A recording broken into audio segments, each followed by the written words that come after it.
والصلاة والسلام على أولاده الطيبين الطاهرين المعصومين الميامين واللعنة دائمة على أعدائهم أجمعين من أول يوم إلى قيام يوم الدين.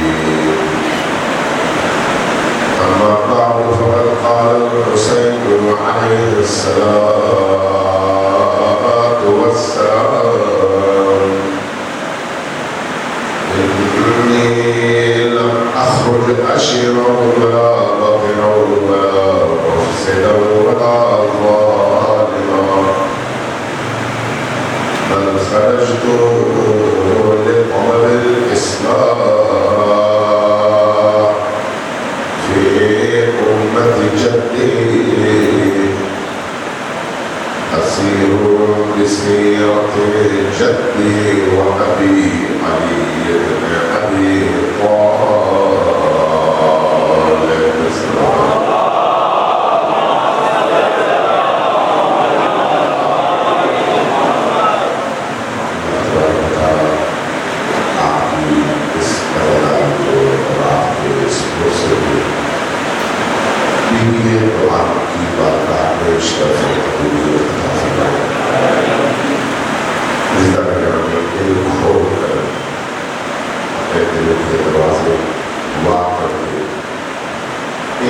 ہستیوں کو ان ایام میں اپنے دل میں آنے کی دعوت دیجیے. یہ دل بہت بڑی نعمت ہے اگر ان ہستیوں سے جڑ جائے، لیکن بہت بڑی لعنت ہے اگر ان ہستیوں سے کٹ جائے. دل عرش خدا ہے. عرش خدا ان معصوم ہستیوں کی جگہ ہے. اگر ان معصوم ہستیوں کی جگہ عرش خدا پر خدا کے دشمن آ کر قابل ہو جائے تو پھر حال وہی ہوتا ہے جو فلسطین کا ہوا اور مکہ مدینہ کا ہو رہا ہے. دل بھی تو مکہ ہے، دل بھی تو کعبہ ہے. القلب حرم اللہ، دل حرم خدا ہے. لا تسکن فیہ غیر اللہ، اس دل میں اللہ کے علاوہ کسی اور کو اندر آنے کی اجازت نہ دو. حسین اللہ کے نمائندے کا نام ہے. علی و فاطمہ اللہ کے نمائندوں کے نام ہے. تو ان ہستیوں کی آمد دل میں گویا اللہ کی آمد ہے. تو اس لیے یہ جو ماہ مبارک ماہ محرم الحرام ہے، ماہ محرم الحرام دل کی پاکیزگی کا مہینہ ہے. آنسو کے ذریعے سے، کریا کے ذریعے سے، عشق آل محمد کے ذریعے سے، معرفت آل محمد کے ذریعے سے دل کو پاکیزہ کرنے کا مہینہ. اور جب دل پاکیزہ ہوتا ہے تو صاحبان دل اس دل کے مکین اس دل میں اور اس گھر میں آسانی کے ساتھ آ سکتے ہیں. لیکن اگر اندر کتے بیٹھے ہوئے ہوں تو پاکیزہ ہستیاں نہیں آتی.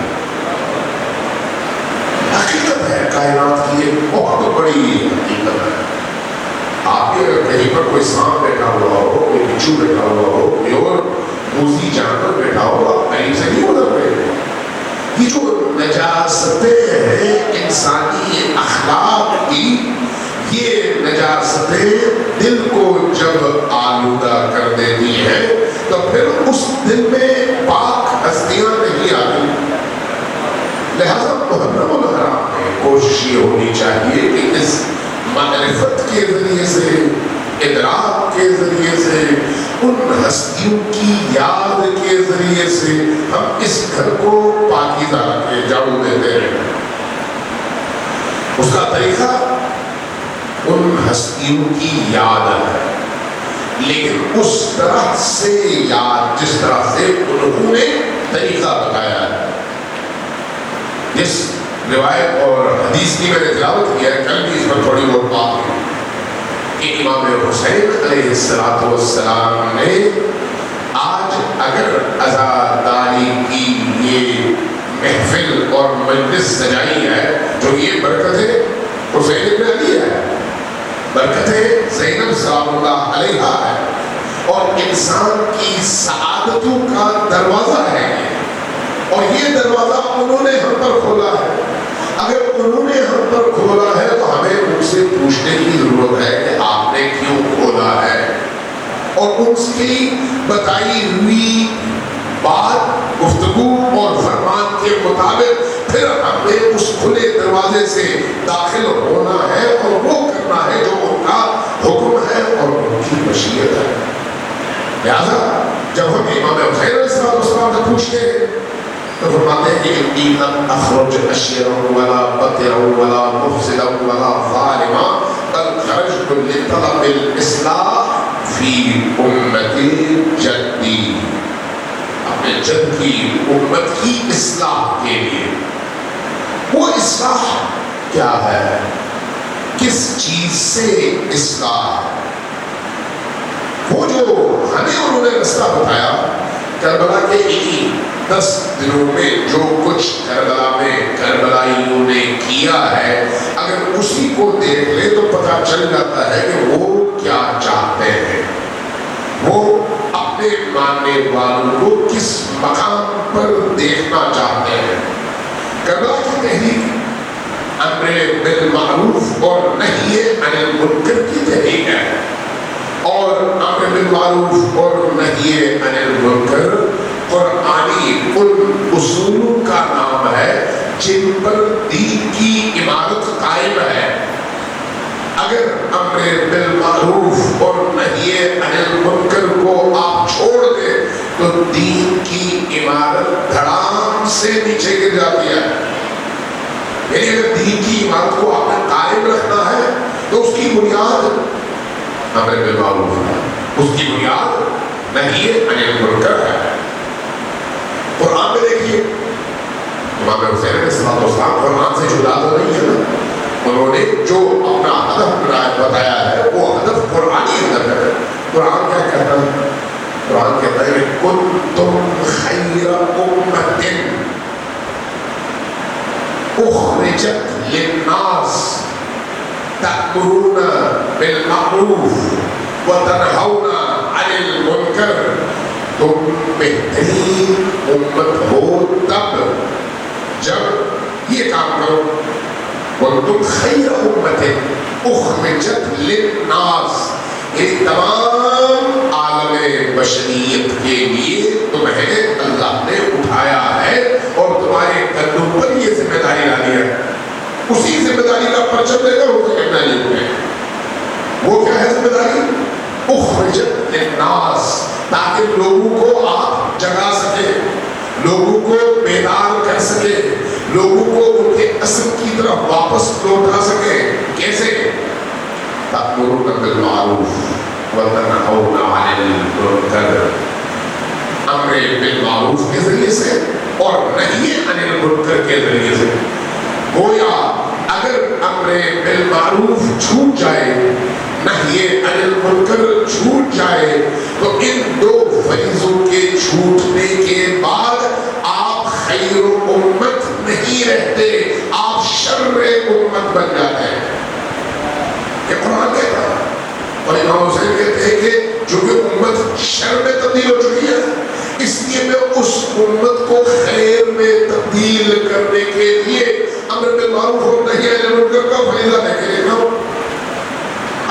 امیر المومنین سے پوچھیے کہ یا امیر المومنین، یہ امر بالمعروف اور نہی عن المنکر جس کی طرف قرآن نے اشارہ کیا، جس کی طرف آپ کے بیٹے نے ہمیں متوجہ کیا ہے، یہ فریضہ ہے کیا؟ آج کے دور میں اکاؤنٹیبلٹی، آج آپ اگر کوئی ایک گھر چلانا چاہے، اگر گھر کے سربراہ کی تنخواہ 1,00,000 روپیہ ہے تو وہ اس 1,00,000 روپے کو گھر کے کرائے، بجلی کے بل، بچوں کی تعلیم، کچن کے خرچے، اور دیگر جو آپ کے اخراجات ہیں ان کی مناسبت سے تقسیم کر کے مینج کر کے مہینہ نکالتا ہے اور اس میں ایک اکاؤنٹیبلٹی کا اصول رکھتا ہے کہ کہیں ایسا نہ ہو کہ کہیں پر وہ زیادہ خرچ کر دے اور مہینے کے آخر تک پہنچ نہ سکے اور مانگنا پڑ جائے. ایک گھر چلانے کے لیے ایک معمولی گھر چلانے کے لیے اکاؤنٹیبلٹی ضروری ہے. ایک محلے کو چلانے کے لیے اکاؤنٹیبلٹی ضروری ہے. ایک مسجد اور امام بارگاہ کو چلانے کے لیے اکاؤنٹیبلٹی ضروری ہے. ایک اسکول اور کالج کو چلانے کے لیے اکاؤنٹیبلٹی ضروری ہے. ایک دکان کو چلانے کے لیے اکاؤنٹیبلٹی ضروری ہے کہ ہم نے کیا نفع پایا اور کیا نقصان کیا, کہاں غلطی کی اور غلطی کو کیسے روکا جا سکتا ہے. یہ دین ہے, یہ دین ہے. دین میں اکاؤنٹیبلٹی کو ہم امر بالمعروف اور نہی عن المنکر کہتے ہیں. یعنی دین میں جو کرنے کا حکم دیا وہاں جہاں کوتاہی ہے اس کوتاہی کو دور کرو, امر بالمعروف. جس چیز سے روکا اس سے اگر لوگ رکتے نہیں ہیں اور انجام دیتے ہیں تو ان کو سمجھانے کے لیے وہاں پر پہنچ جاؤ اور ان کی عقلوں کو آشنا کرو دین کے حکم سے. نہی عن المنکر. امیر المؤمنین علی ابن ابی طالب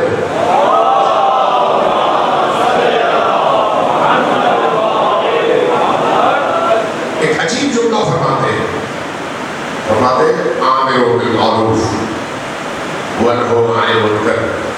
جاؤ امر بالمعروف کرو, جاؤ نہی عن المنکر کرو.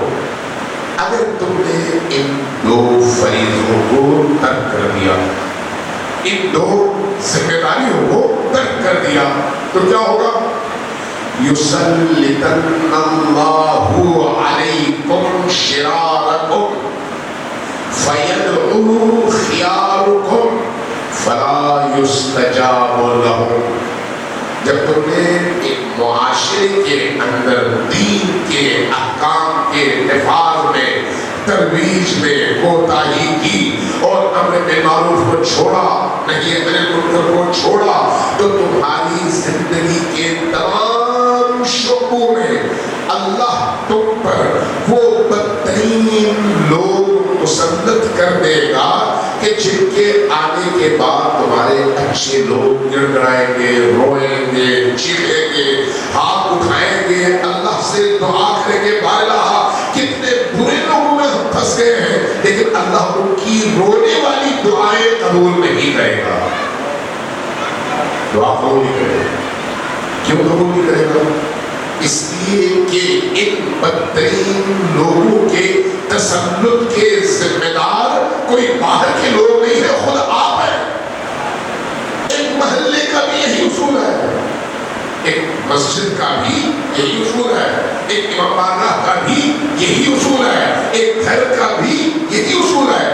اگر کوئی بچہ آپ کا برے لوگوں کی صحبت میں رہ کر گھر میں آتا ہے تو وہ بچہ اگر پہلے دن روک دیا جائے تو سدھر سکتا ہے, لیکن اگر آپ نے پہلے دن اس کو سدھارنے کی کوشش نہیں کی تو وہ صرف خود خراب نہیں ہوتا, اپنے بہن بھائیوں کو بھی خراب کر دیتا ہے, اپنے والدین کے نام کو بھی خراب کر دیتا ہے. اب جب اس نے سارے گھر والوں کے نام کو خراب کر دیا, بہن بھائیوں کے اخلاق کو تباہ کر دیا, تو اب آپ مصلی میں بیٹھ کر کے دعا کریں خدایا اس کو توفیق دے. توفیق کہاں سے دے؟ آپ نے تو توفیق کے دروازے بند کر دیے تھے, آپ نے بند کیے تھے, کسی اور نے نہیں. توفیق غیبی مدد ہے. وہ غیبی مدد تب ہے جب آپ مادی زندگی میں اس شر کے دروازے کو بند کرنے کے لیے قدم اٹھا کر دروازے تک جائیں, اس کو بند کریں اور اس کے بعد خدا سے دعا مانگے خدایا میری اس خرابی میں تو میری مدد فرما. لیکن جب آپ صرف دعا پر اکتفا کریں تو کبھی بھی وہ غلط رستہ ٹھیک نہیں ہو سکتا. اگر آپ کے گھر میں کوئی بیمار ہو جاتا ہے تو اس بیمار کے علاج کے لیے آپ ڈاکٹر کے پاس جاتے ہیں، دوائی لیتے ہیں، اور دوائی لینے کے بعد اس دوائی کو کھلانے کا بندوبست بھی کرتے ہیں۔ اگر آپ دوائی نہ کھلائیں، صرف نسخہ لے کر آ جائیں، نسخہ لے کر آئیں اور کہیں کہ ڈاکٹر بہت اچھا ہے، بہت زبردست ڈاکٹر ہے، دوائیاں بڑی زبردست کی لے کر دیتا ہے، اچھا تو آپ نے وہ دوائیاں دی؟ نہیں، میں نے نسخہ لیا ہے۔ وہ نسخہ کہاں پر ہے؟ الماری میں پڑا ہوا ہے۔ تو آپ تا قیام قیامت پریشان رہیں گے بیماری کے ہاتھوں، لیکن آپ کبھی بھی ٹھیک نہیں ہوگے۔ اہل البیت علیہ السلام انسانی معاشرے کے سب سے بہترین ڈاکٹرز ہیں، سب سے بہترین ڈاکٹر۔ انہوں نے نسخہ آپ کے ہاتھ میں دے دیا ہے کہ امر بالمعروف کرو اور نہی عن المنکر کرو۔ آپ کہیں کہ ہاں بھائی انہوں نے کہا، بڑی زبردست بات کی ہے، اچھا تو آپ کیا کر رہے ہیں؟ میں تو اپنے کاروبار میں مصروف ہوں، میں تو اپنے گھر کے کام میں مصروف ہوں، جو انہوں نے کہا وہ جو میں نے سن لیا ہے بس کافی ہے۔ سن لینے سے کبھی بھی ان نسخوں پر عمل درآمد نہیں ہوتا جب تک آپ اس کے مطابق عمل کر کے نہیں بتاتے کہ مجھ سے معصوم نے جو چاہا تھا وہ میں نے پریکٹیکلی کیا ہے۔ اس لیے اپنی عملی زندگی میں اس چیز پر زور دیں، اس چیز پر سوچیں۔ عزاداری سید الشہداء صرف کالا لباس پہننا نہیں ہے، عزاداری سید الشہداء رات پر ماتمداری نہیں ہے، بلکہ اس ماتمداری کے نتیجے میں اپنی معنویت میں اضافہ ہے، معنویت میں، اپنی روحانیت میں، اپنی روح کی پاکیزگی میں۔ اس کا نتیجہ یہ ہے کہ آپ زیادہ نیک ہو جائیں، زیادہ آپ کے اندر تقویٰ آئے، زیادہ آپ کے اندر بردباری آئے۔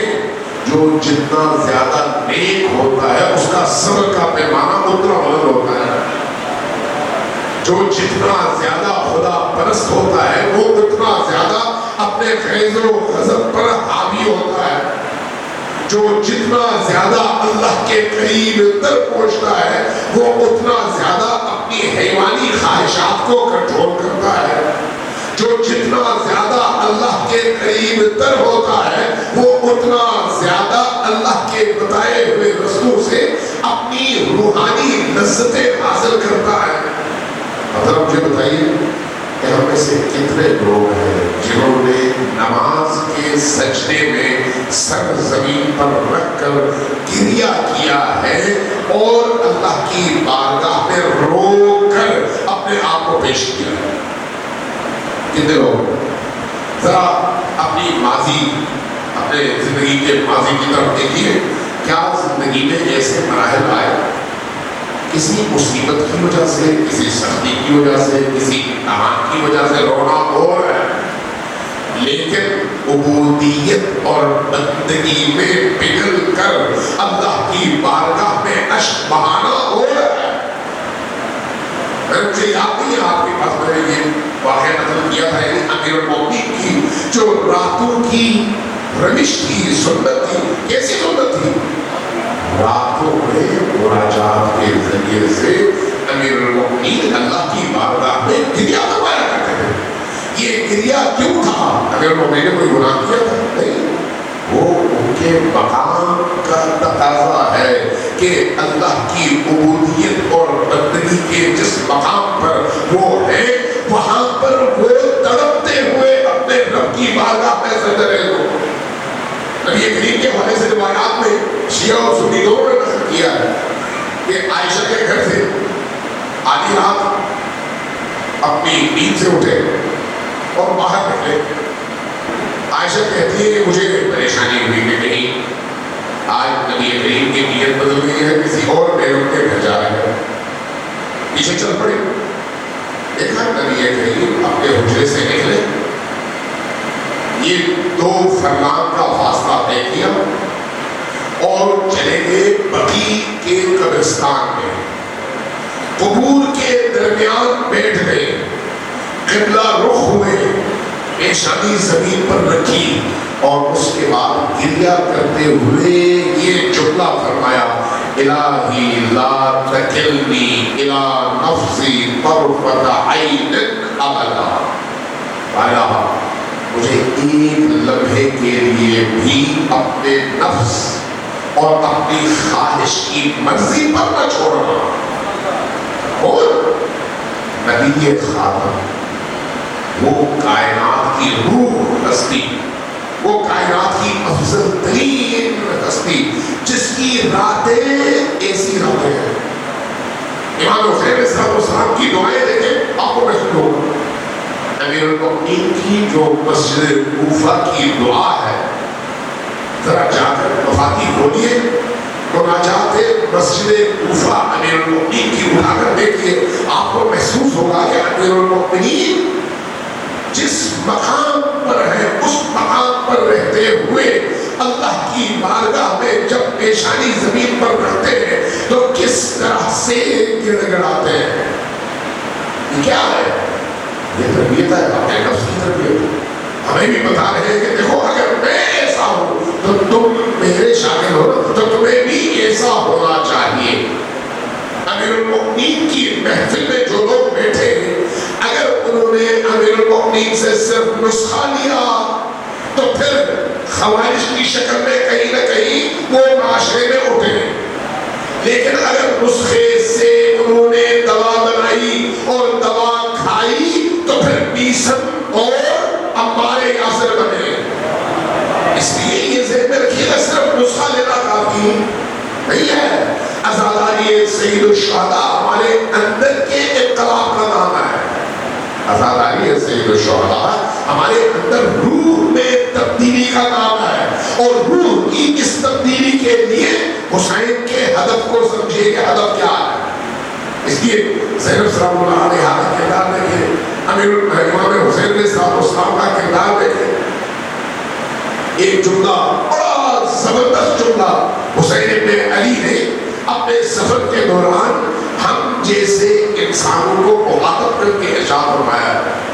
ابھی ہمیں سوچنا چاہیے نا کہ امام حسین نے ہمارے نام پیغام کیا دیا ہے۔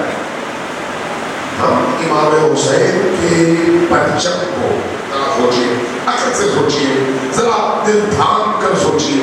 امام حسین کے نام پر پرچم بناتے ہیں، پنجہ لیتے ہیں، اس کو تبرک کرتے ہیں، آنکھوں سے لگاتے ہیں، سینے سے لگاتے ہیں، گرنے نہیں دیتے۔ ایسا ہے کیوں؟ عشق حسین، عشق حسین، کوئی اور وجہ تو نہیں ہے، عشق حسین۔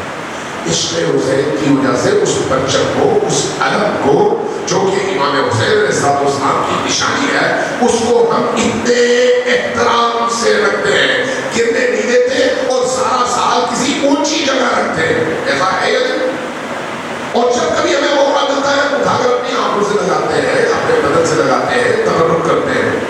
لیکن یہ پرچم تو ہم نے خود بنایا ہے، امام حسین نے کربلا سے تو نہیں بھیجا، ہم نے خود بنایا ہے۔ پھر لیکن حسین کے نام پر بنایا ہے، چونکہ امام حسین کے نام پر بنایا ہے، اس کی اس کے تقدس کے ہم قائل ہیں۔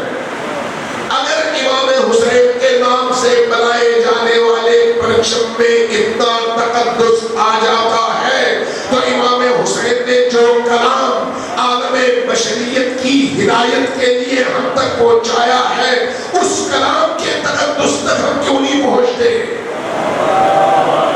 اس کلام کی روح کو کیوں نہیں ہم اپناتے؟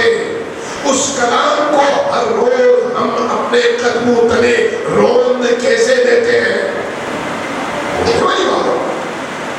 یہ والا رستہ کیا ہے اور وہ والا رستہ کیا ہے؟ جو رستہ امام حسین نے بتایا اس کی قیمت کتنی ہے، اور جو رستہ ہم نے اپنایا اس کی قیمت کتنی ہے؟ اس لیے حسین ابن علی کے نسخوں پر توجہ دیجیے، اس لیے قرآن کریم پڑھیے، دعائیں پڑھیے، اپنی واجبات کی ادائیگی پر توجہ دیجیے، اپنے پیٹ کو حرام سے بچائیے، حرام سے بچائیے۔ حسین کی بارگاہ میں آلودہ لوگوں کی گنجائش باقی نہیں ہوتی۔ جتنا انسان آلودہ ہوتا ہے، آلودہ سمجھتے ہیں اپنے عیوب میں، گناہوں میں، خطاؤں میں، نافرمانیوں میں، جتنا آلودہ ہوتا ہے اتنا اس کا فاصلہ حسین ابن علی سے بڑھتا چلا جاتا ہے، جتنا پاکیزہ ہوتا ہے قریب تر ہوتا چلا جاتا ہے۔ درجات اسی کو کہتے ہیں۔ جو انسان شباہت اختیار کرتا ہے، آپ شبیہ بناتے ہیں، شبیہ جو بناتے ہیں ان شبیہوں میں جتنا وہ شبیہ تر ہوگا اتنا آپ کو حقیقی تر لگے گا۔ انسان بھی اپنی روح کو شبیہ ہے حسین اور شبیہ ہے شہدائے کربلا بنائے، شباہت پیدا کرے۔ اس شباہت کے پیدا کرنے کے لیے اپنے اندر کی دنیا کو پاکیزہ کریں گے۔ جب تک کہ اندر کی دنیا پاکیزہ نہیں ہوتی وہ شباہت پیدا نہیں ہوتی۔ اس لیے شفاعت بھی انہی کو نصیب ہوتی ہے جن کے درمیان شباہت پیدا ہو چکی ہوتی ہے۔ شفاعت صرف دو جملوں میں عرض کر دوں، شفاعت کی جب تعریف کی جاتی ہے عربی میں ضم الشیء الی مثلہ، کسی چیز کو اپنے مشابہ چیز سے جوڑنا، یہ شفاعت ہے۔ تو ہم عالم آخرت میں شفاعت چاہتے ہیں تو اس شفاعت کے لیے مشابہت شرط اول ہے۔ مشابہت کا بدن کیا ہے نہیں، ہندو کے بدن اور ہمارے بدن میں کوئی فرق نہیں ہے، عیسائی کے بدن اور ہمارے بدن میں کوئی فرق نہیں ہے۔ شفاعت کسی کی ہے؟ روح کی۔ اگر روح شبیہ ہے اہل البیت ہے تو پھر شفاعت ساتھ میں ہے، اگر روح شبیہ ہے اہل البیت نہیں ہے تو شفاعت سے محروم ہے۔ زبان دیجیے محمد والا۔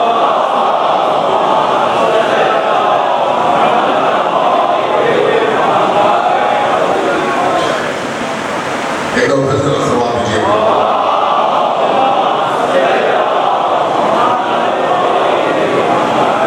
عام حالات میں مجھے بھی نہیں پتا چلتا، آپ کو بھی نہیں پتا چلتا کہ ہمارے اندر حسینیت کتنی موجزن ہے، ہم کتنے شبیہ ہیں۔ لیکن جب کبھی ہم کسی مشکل میں پڑتے ہیں وہاں پر ہمیں اندازہ ہو جاتا ہے، ہماری عقلیں فیصلہ کر پاتی ہیں کہ ہم کس حد تک حسین کے قریب ہیں اور کس حد تک آپ سے دور ہیں۔ امام حسین نے ایک معیار ہمارے ہاتھ میں دیا، فرمایا کہ الناس عبید الدنیا والدین لعب علی السنتهم ما درت معایشهم فاذا احسوا بالبلاء قلت دیانتهم۔ لوگ عام عوام، یعنی ہم، میں، آپ، ہم سب عام عوام، الناس عبید، عبید کو کہتے ہیں، عبد کہتے ہیں بندے کو، عبید کہتے ہیں پست اور چھوٹے بندے کو۔ الناس عبید الدنیا، لوگ دنیا کے پست غلام ہوتے ہیں۔ اس کے بارے میں کہتے ہیں ہمارے بارے میں الناس عبید الدنیا والدین لعب علی السنتهم۔ اور دین کیا ہے؟ دین ان کے منہ میں جمع ہونے والا پانی ہے، جب جی چاہا نکل گیا، جب جی چاہا ڈوب دیا۔ امام صاحب کوئی باتیں ہیں، ذرا سوچئے، یہ جو رات پر عزاداری کرتے ہیں، صبح نماز فجر کے لیے ہم میں سے کتنے لوگ اٹھتے ہیں؟ کتنے لوگ اٹھتے ہیں؟ اگر فجر کے لیے اٹھتے ہیں تو آپ دیندار ہیں، عزادار ہیں۔ اگر فجر کے لیے نہیں اٹھتے تو پھر یہ ساری آپ کی زحمتیں کہاں پر ہیں؟ ان زحمتوں کے نتیجے میں آپ نے حسین کو جیتا یا حسین کو ہارا؟ امام حسین آپ کی آخرت کی ضمانت چاہتے ہیں۔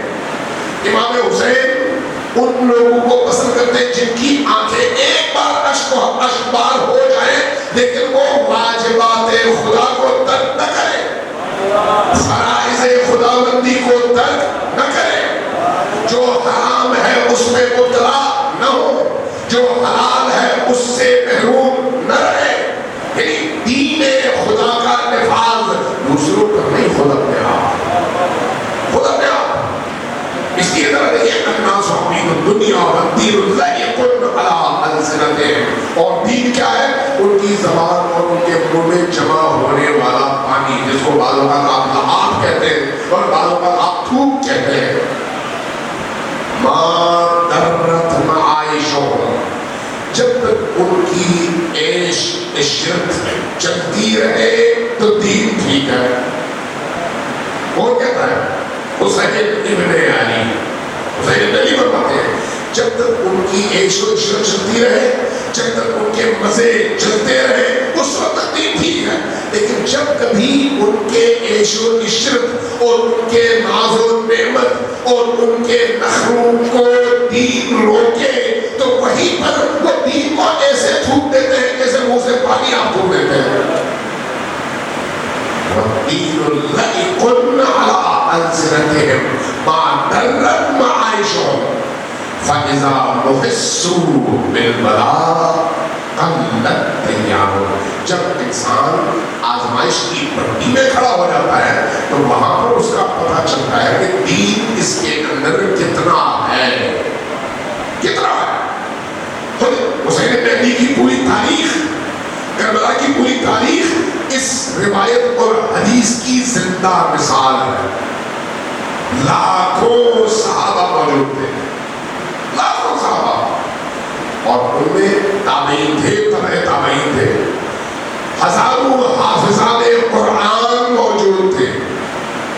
مدینہ کے اندر ہزاروں حافظ موجود تھے، ہزاروں صحابی موجود تھے۔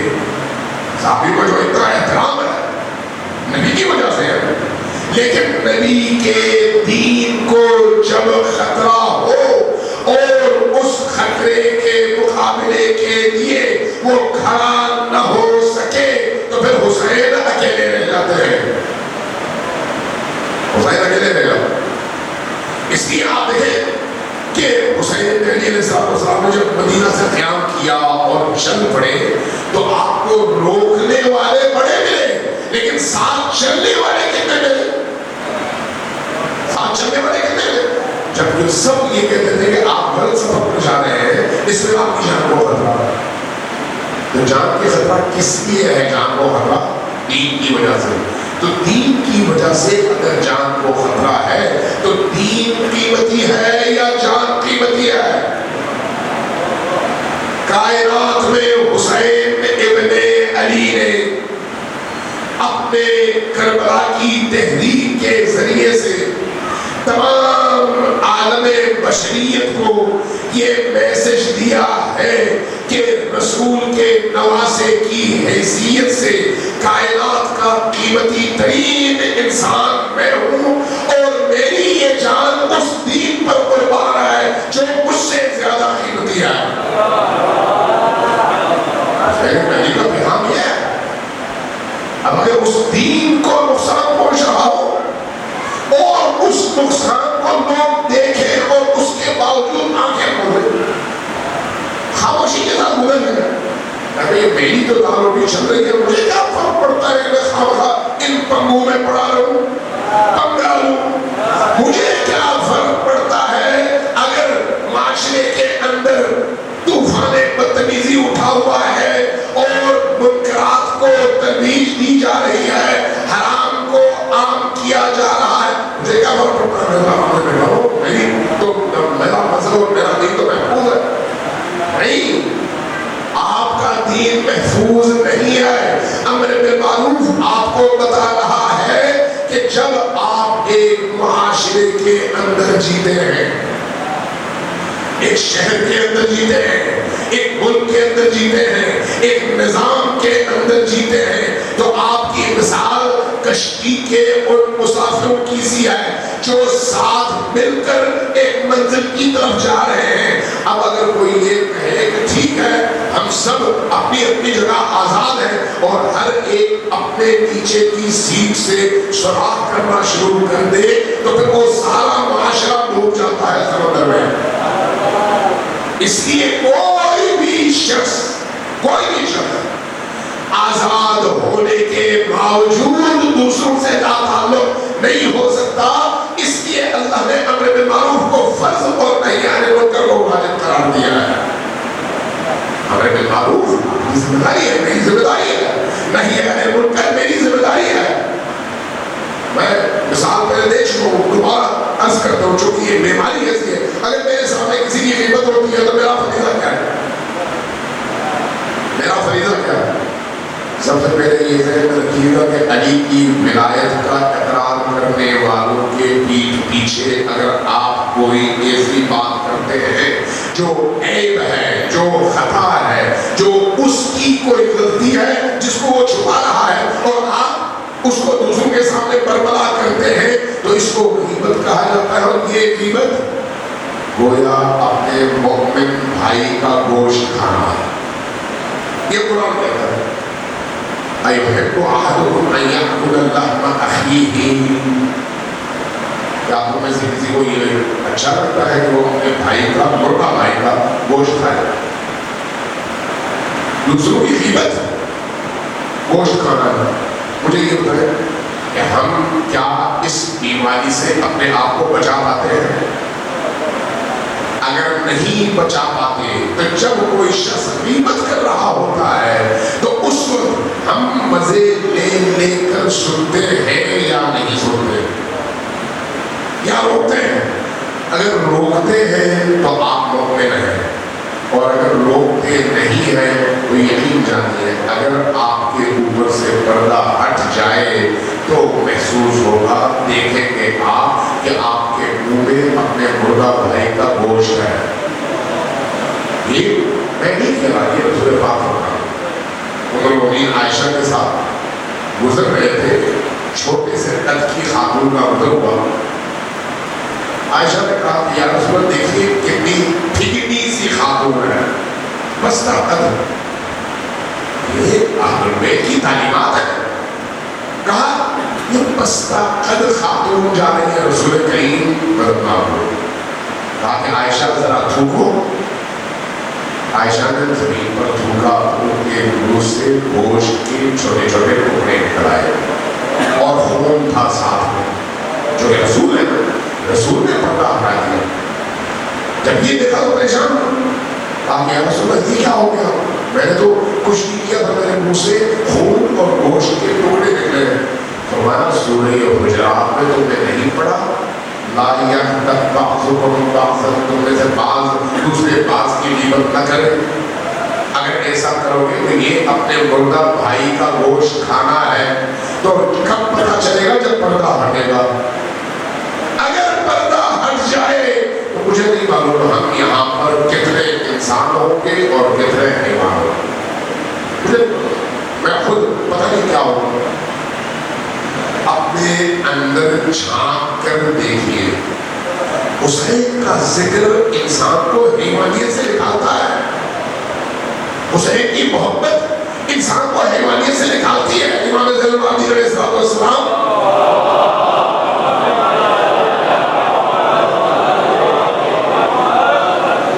مطاف میں تھے، خانہ کعبہ کے سامنے مطاف میں تشریف فرما تھا. صحابی صاحب نے کہا کہ یا رسول اللہ ما اکثر الحجیج، اس سال کتنی بڑی تعداد آئی ہے حاجیوں کی، کتنی بڑی تعداد. امام سجاد نے صحابی کی طرف ایک نگاہ اٹھائی، دیکھا اور فرمایا کہ ما اقل الحجیج و اکثر الزجیج، کتنے کم حاجی ہے اور کتنے زیادہ چیخنے چلانے والے وحشی جانور ہیں.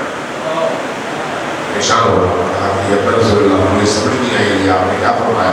کہا کہ آؤ قریب اور قریب لائے. آنکھوں پر وہ اشارہ کیا، پردہ ہٹ گیا. آنکھوں پر سے جب پردہ ہٹا تو کیا دیکھا؟ وہی مطاف ہے، وہی خانہ کعبہ ہے. طواف کرنے والوں میں کوئی کتا ہے، کوئی سانپ ہے، کوئی خنزیر ہے، کوئی بچھو ہے، کوئی چوہا ہے، کوئی بلی ہے، کوئی اور جانور ہے. ہر شخص اپنی خصلتوں کے جانور کے خول میں بند ہے. یہ کیا اصل انسان، وہ جو اندر کا اصل انسان ہے وہ کیا ہے؟ وہ ان خصوصیات کا مجموعہ ہے جس کو ہم نے اپنے اندر پالا ہوا ہے. وہ ہے اگر وہ انسانی خصوصیات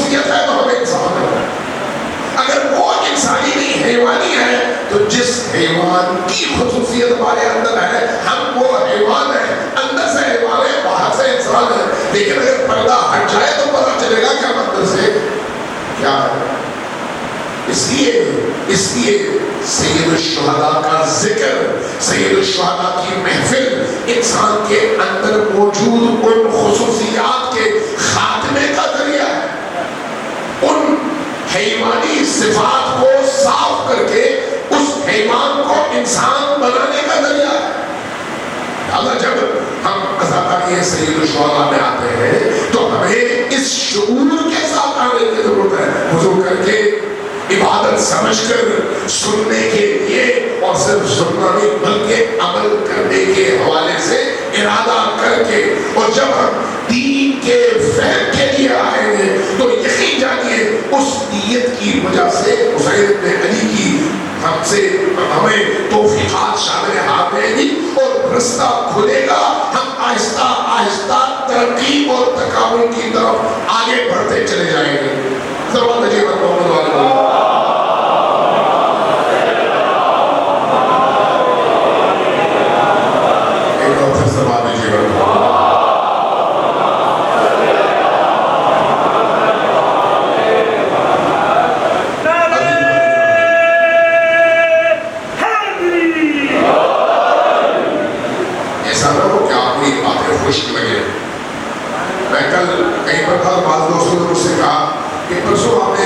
بڑی سخت تھی، میں نے کہا کیا بات نہیں تھی؟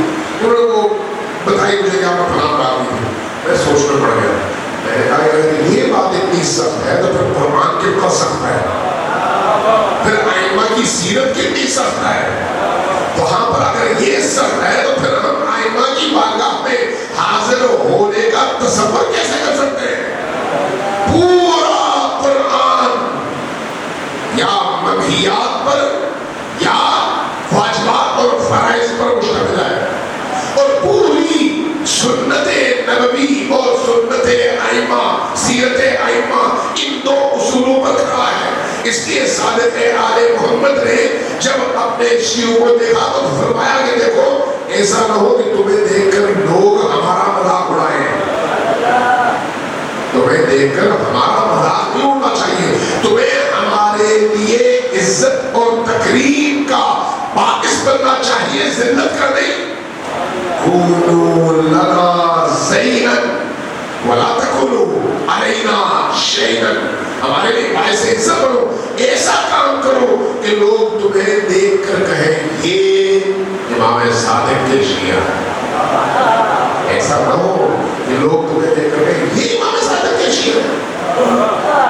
آسمان زمین کا فرق ہے۔ اس لیے اپنے عمل پر غور کرنا میری بھی ذمہ داری ہے اور آپ کی بھی ذمہ داری ہے، اور یہ ایام وہ ہے جس میں انسان زیادہ بہتر طور پر ائمہ اہل البیت کا دامن تھام سکتا ہے۔ سلام علیکم ورحمۃ اللہ۔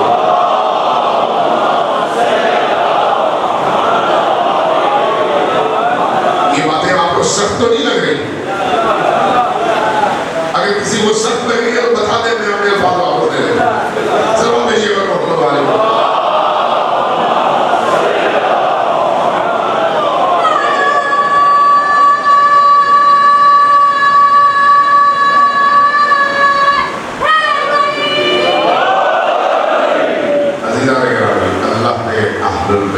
صورت میں ہمیں جتنی بڑی نعمت سے نوازا ہے آپ تصور نہیں کر سکتے۔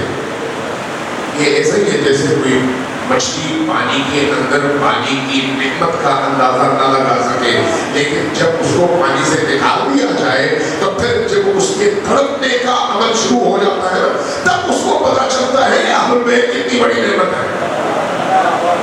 اہل البیت ہماری پیدائش سے لے کر ہماری موت تک ہر لمحے ہمارا ہاتھ تھامتے ہیں، ہر لمحے۔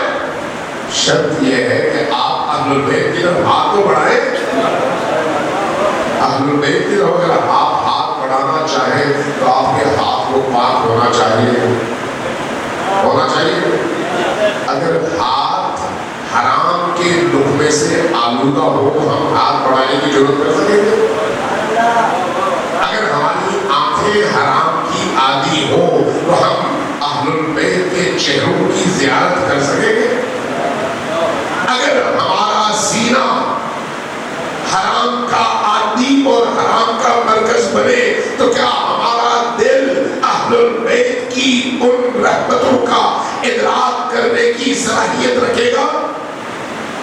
نہیں، ہم محروم ہو جائیں۔ اس لیے ان اعضاء کو پاک کریں، ان اعضاء کو پانی سے نہیں آنسوں سے پاک کریں، ان اعضاء کو اس یاد اور محبت سے پاک کریں۔ یہ جو عشق ہے نا، عشق اہل بیت کا عشق، یہ آگ ہے، یہ ایسی آگ ہے جو ان تمام برائیوں کو جلا کر خاکستر کر دیتی ہے، بشرطے کہ ہم شعوری طور پر اہل بیت کی طرف قدم بڑھائیں۔ آپ خود سوچیں نا کہ ہم جب آلودہ ہوں تو آلودگی کے ساتھ اہل بیت کے قریب میں سے جا سکتے ہیں۔ میں نے پہلے آپ کو مثالیں دی ہیں جو غیبت کی اور دوسرے گناہوں کی۔ آپ ذرا جانوروں پر غور کریں، کس جانور کی شہرت کس خصوصیت کی وجہ سے ہے؟ میں آپ کی توجہ تجسیم یا تجسم عمل کے حوالے سے ایک قرآنی اور تفسیری نقطے کی طرف مبذول کرانا چاہتا ہوں۔ اس پر اگر ہو سکے میں کل ذرا کھل کے گفتگو کروں گا، صرف آج اشارہ تک کروں کہ آپ کوئی بھی جانور اٹھا کر دیں گے، نجس ہو یا پاکیزہ، اس جانور کی کون سی خصوصیت اس کی شہرت کا باعث ہے، اس کے بعد دیکھیں کہ میرے اندر کس جانور کی کون سی خصوصیت ہے، آپ کو اندازہ ہو جائے گا کہ ہم کتنے پرسنٹ کون سا جانور ہیں۔ بڑا سیدھا سادہ بات ہوگا، بڑا سیدھا سادہ بات ہوگا۔ انسان بعض اوقات ان تمام حیوانات سے پاک ہے اور بعض اوقات ان تمام حیوانات کا مجموعہ ہے۔ روایات اور ائمہ کی احادیث ہمیں یہ بتاتی ہیں، لہذا معیار آپ کے اپنے ہاتھ میں دیکھیے کہ آپ کیا ہیں۔ پھر عرض کروں گا یہ جو اہل البیت کی محبت اور ان کا عشق ہے وہ اس حیوانیت کو جلا کر خاکستر کر کے آپ کو آپ کے اندر موجود سونے کو کندن بنانے کا ذریعہ ہے۔ اس کی قدر کیجیے، ان مجالس کی اس کی قدر کیجیے اور اس سے بھرپور استفادہ کیجیے۔ سلام بھیجیے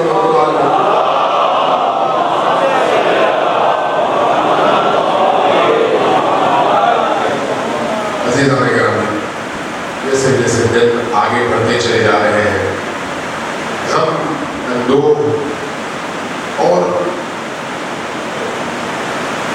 دکھ میں اضافہ ہوتا چلا جا رہا، جیسے جیسے عاشور قریب آتا چلا جا رہا ہے، دل ڈوبتا چلا جا رہا ہے۔ اور یہ حقیقت ہے، حسین کی محبت ان 10 دنوں میں، حسین کا عشق ان 10 دنوں میں انسان کو کہاں سے کہاں پہنچاتا ہے۔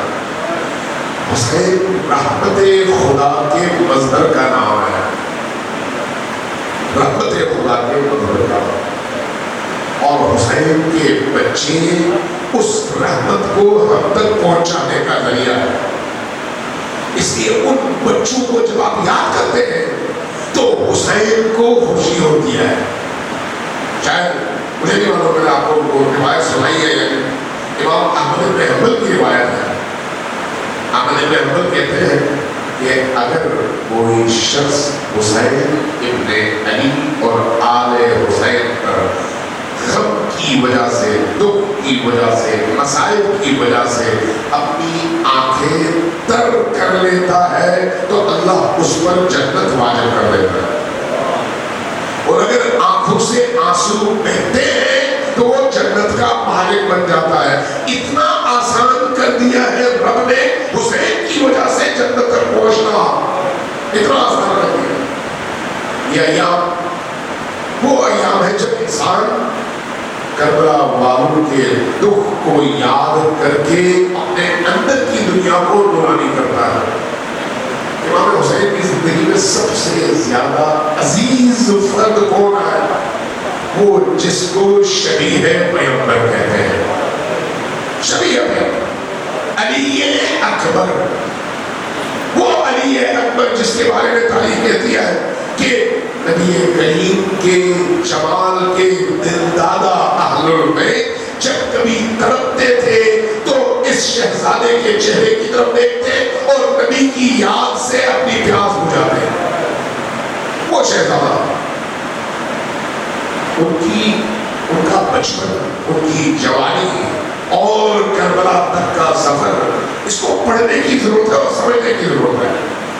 حضرت علی اکبر کی تاریخ جنہوں نے لکھی ہے وہ کہتے ہیں کہ جب آپ کی ولادت ہوئی تو امام حسین علیہ السلام نے اس معصوم بچے کو لا کر محراب عبادت، محراب مسجد میں رکھا اور ہاتھ اٹھا کر دعا مانگی، خدایا میں اپنا یہ بچہ تیری بارگاہ میں قربان کرنے کے لیے پیش کر رہا ہوں۔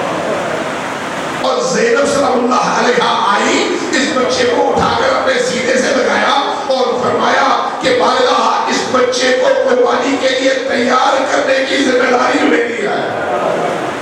زینب کو اس بچے سے اتنا پیار ہے، اتنی محبت ہے۔ یہ بچہ جب جوان ہوتا ہے اور مدینہ میں جہاں ان کا گھر ہے، تاریخ میں لکھا ہے کہ جب کبھی حضرت عباس اور حضرت علی اکبر گھر سے ساتھ میں نکلتے تھے تو شہر کے جوان، شہر کے بوڑھے رک جاتے تھے۔ ایک دفعہ علی اکبر کی طرف ٹکٹکی مار کر دیکھتے تھے اور کہتے تھے کہ شہزادے آپ نے رسول کی یاد دلا دی ہے۔ اس لیے امام حسین علیہ السلام شبیہ رسول کہہ کر پکارتے ہیں۔ اور ان کا کرم، یہ کرم کا مرکز ہے۔ مدینہ کے باہر سے جب لوگ آتے تھے، پریشان حال ہوتے تھے، ان کو کوئی مشکل ہوتی تھی تو اس مشکل کے دور کرنے کے لیے جب وہ کسی سے پوچھتے تھے کہ ہم کس کے پاس جائیں کہ ہماری مشکل دور ہو، تو وہ رہنمائی کرتے تھے کہ جس گھر کے دروازے کے اوپر دن میں بھی چراغ چل رہا ہو وہ کریموں کا دروازہ ہے، اہل کرم کا، وہاں پر جاؤ تمہاری حاجت پوری ہوگی۔ جب اس دروازے پر جاتے تھے، دستک دیتے تھے تو اندر سے علی اکبر نکلتے تھے اور ان کی حاجات پوری کرتے تھے۔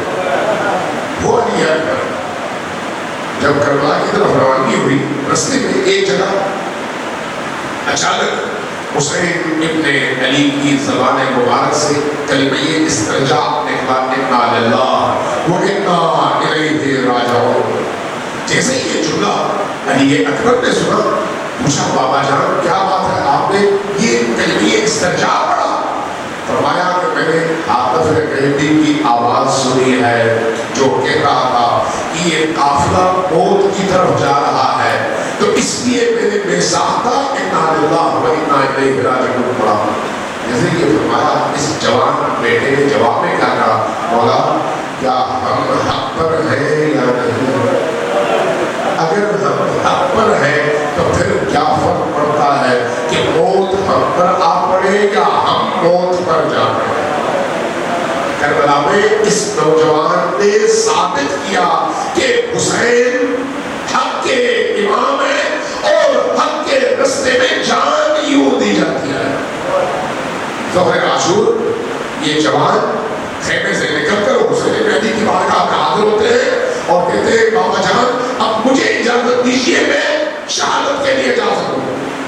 حسین ابن علی اس بچے سے جتنی محبت کرتے ہیں اس محبت کا تقاضا یہ ہے کہ وہ ان کو اپنی نظروں سے اوجھل نہ ہونے دیں، لیکن اہل البیت میں بعض راوی میں لکھا ہے کہ سب سے پہلے شہید علی اکبر۔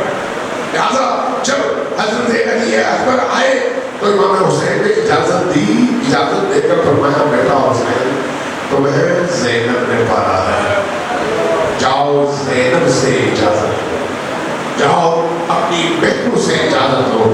حضرت علی اکبر واپس خیمے میں آئے۔ اب مورخین نے لکھا، جو تاریخ نگار ہیں کربلا کے، وہ لکھتے ہیں کہ ایک دفعہ خیمے میں کوہرام برپا ہوا اور اس کوہرام کے بعد بار بار پردہ اٹھتا تھا۔ علی اکبر باہر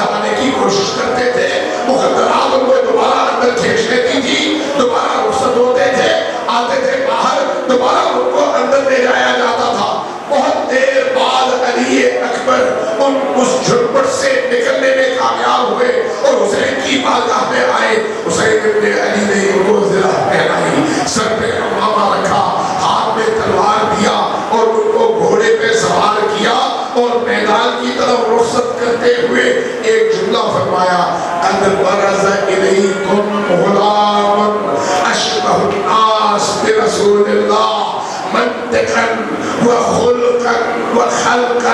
میں اب تمہارے پاس ایک ایسے جوان کو بھیج رہا ہوں جو بولنے میں بھی رسول ہے, جو دیکھنے میں بھی رسول ہے, جو چلنے میں بھی رسول ہے, جو اپنے اوصاف میں بھی رسول ہے, اور جو اپنے چہرے میں بھی رسول کی شباہت رکھتا ہے.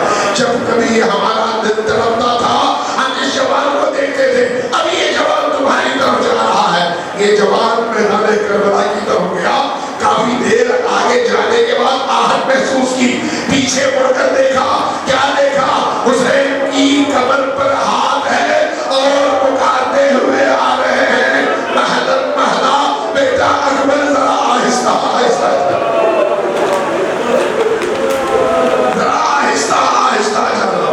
علی اکبر میدان میں آئے, میدان میں شہسواری کے جوہر دکھائے, علی کی شجاعت کے جوہر دکھائے, اور آخر کار 180 اشقیاء کو فنار کرنے کے بعد زخموں سے چور ہو کر حسین کی بارگاہ میں واپس لوٹے. دو طرح کی روایتیں ہیں اور دل کو تڑپا دینے والی روایتیں ہیں. جب حسین کے پاس پہنچے, ایک روایت کہتی ہے جو بعض عرفاء نے نقل کیا ہے اہل دل نے, وہ کہتے ہیں کہ جب علی اکبر حسین کی بارگاہ میں حاضر ہوئے, آنکھوں کی آنکھوں میں اجازت طلب کی, بابا جان اب مجھے مرنے کی اجازت دیجیے. کیوں یہ کہا آنکھوں کی آنکھوں میں؟ اس لیے کہ جب علی اکبر میدان میں جاتے تھے, لڑتے تھے, دشمن کی طرف سے تیروں کی بارش ہوتی تھی تو حسین ان تیروں کو اپنی نگاہوں سے موڑ دیتے تھے اور علی اکبر بچ جاتے تھے. اس لیے آنکھوں میں اجازت طلب کر رہے تھے کہ بابا جان اب مجھے اجازت دیجیے میں شہید ہو جاؤں.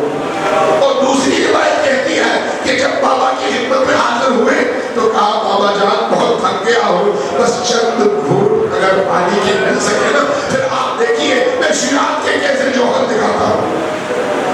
زینب علی نے جب اس بچے کی پیاس کی کیفیت دیکھی تو ان کو ذرا قریب بلایا اور کہا کہ بیٹا تمہارے باپ پر کتنا سخت ہے کہ نوجوان بیٹا پانی مانگے اور باپ بیٹے کی پیاس بجھا نہ سکے. آؤ ذرا اپنی زبان میرے منہ میں دو, اور میرے منہ میں اگر کوئی نبی ہے میری زبان میں تو وہ نبی دے دینا. جیسے ہی زبان علی اکبر حضرت امام حسین کی زبان سے ٹکرائی, گھبرا کر پیچھے ہٹے اور کہنے لگے بابا آپ کی زبان تو مجھ سے بھی زیادہ خشک ہے, آپ کی زبان مجھ سے بھی زیادہ خشک ہے. اس کے بعد حسین ابن علی نے کیا فرمایا, بیٹا اب جاؤ, خدا تمہیں سیراب کرے گا, میرے جن تمہیں سیراب کریں گے, فاطمہ الزہرا تمہیں سیراب کروائے گی. میدان میں لوٹے اور تاریخ نے لکھا ہے 80 سواروں کو گرایا. ایک دفعہ مختلف اطراف سے حملہ ہوا اور تیروں کی بارش ہوئی. تیروں کی بارش میں خود علی اکبر کا جسم تیروں میں گھر گیا اور ایک تیر گھوڑے کو لگا, گھوڑے کی آنکھ کو, اور دوسری آنکھ پر خون آیا, گھوڑے کو نظر نہیں آیا, اور وہ لشکر اشقیاء میں گھوڑا اندر گھس گیا. اور اس کے بعد پھر وہ رحیم نے لکھا فَقَدَّمُوهُ إِرْبًا إِرْبًا. جب سوار اور دشمنوں کے درگاہ میں گیا تو دشمنوں کی اتنی تلواریں پڑی کہ علی اکبر کے بدن کا ہر حصہ جدا ہونے لگا. اس کیفیت میں ایک دفعہ علی اکبر کی آواز بلند ہوئی, واہ ابا, اے میرے بابا جان, آئیے اپنے بیٹے کو سنبھالیے. علی اکبر کے زمین پر گرنے تک حسین پہنچے, لیکن بعض لوگوں نے لکھا ہے کہ جب حسین پہنچے تو کیا دیکھا, پہلے سے زینب پہنچی ہوئی ہے اور علی اکبر کا سر اپنی گود میں رکھا ہوا. حسین نے پہنچ کر حضرت زینب کو واپس بھیج دیا اور بیٹے کا سر اپنی گود میں رکھ کر جیسے ہی آنکھوں سے خون صاف کیا, بیٹے نے آنکھیں کھولی, بابا کے چہرے کی طرف دیکھا اور کیا فرمایا, بابا جان رسول اللہ مجھے پکار رہے ہیں, میرے بابا علی مجھے پکار رہے ہیں, فرمائے بیٹا جلدی آ جاؤ, اور میرے بیٹے حسین سے کہنا بیٹا جلدی کرو ہم تمہارے انتظار میں.